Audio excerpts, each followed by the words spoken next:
Hello everyone. Today we are going to talk about solving solving inequalities. Well, let me try that. I can solve inequalities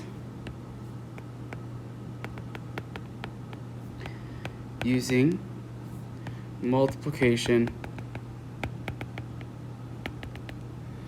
and division.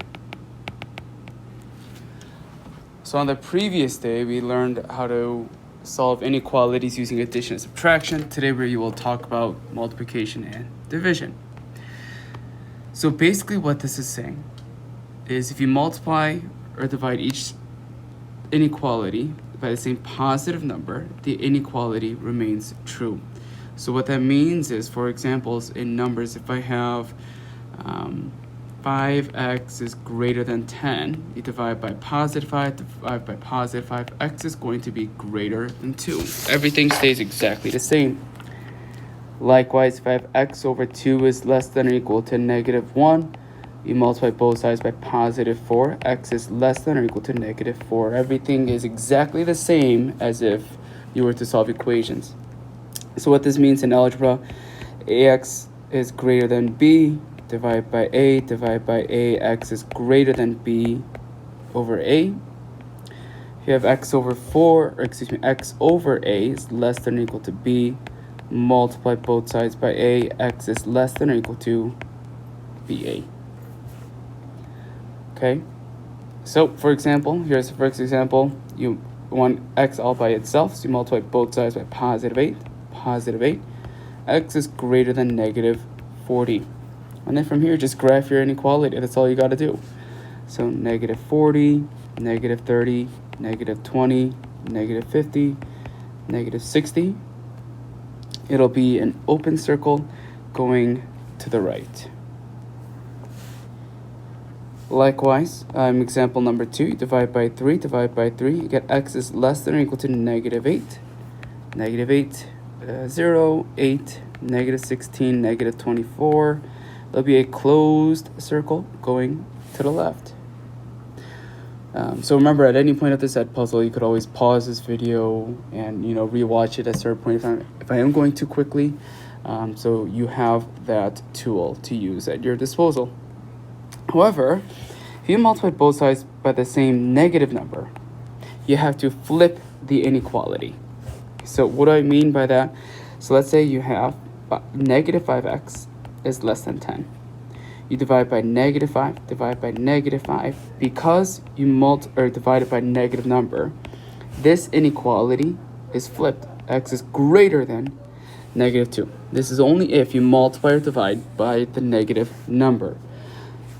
Likewise, if I have x over negative 4 is less than or equal to 2, multiplied by negative 4, x is going to be greater than or equal to negative 8.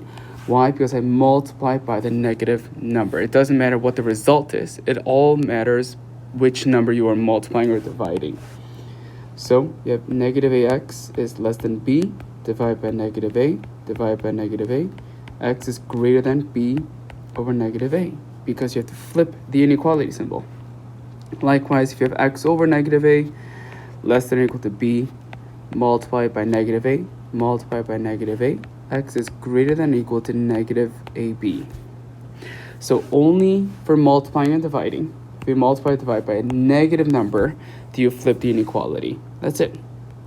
So for example, here, because I had to multiply both sides by negative 3, I have to make sure I flip the inequality symbol, right? It becomes from greater than to less than. All right, and then from here, you just graph it same way. 0, 6, negative 12, negative 18, open circle at negative 6, going to the left.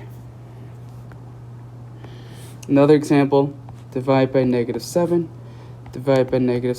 y is going to be greater than or equal to positive 5. Remember, because you divided by a negative number, you have to flip your inequality symbol and then graph it. Closed circle at 5, going to the right. All right, why don't you do 1, 2, 3, 4 on your own? Remember, if you multiply divide by a positive number, you keep everything the same. Only if you multiply or divide by a negative number do you have to flip the inequality symbol. So why don't you try 1, 2, 3, and 4, and then we'll go over those together. All right, number 1, you have to multiply by positive 2, so my inequality stays exactly the same, so it'd be a is less than 8. Number 2, multiply by positive 7, and it's going to be greater than or equal to negative 7. Be careful with this one. Even though my answer is negative, you do not flip it. Why? Because the number that I'm multiplying is positive. All right? Number 3, you multiply by negative 4, multiply by negative 4. This is when you flip the inequality, so it'd be p is greater than negative 28. And then for number 4, remember, if you have a fraction next to a variable, you multiply by the reciprocal. So you multiply both sides by negative 10 over 1. Right? So this goes away. So then I'm left with negative 10 is less than or equal to z.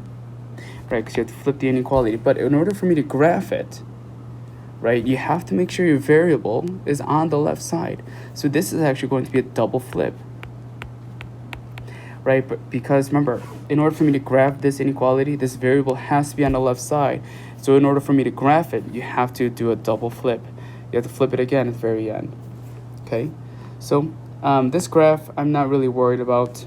Hopefully all of you know how to graph it. If you have any questions, we'll come to the next school day. We'll go over questions, and then after we go over questions, then we'll take our skill check.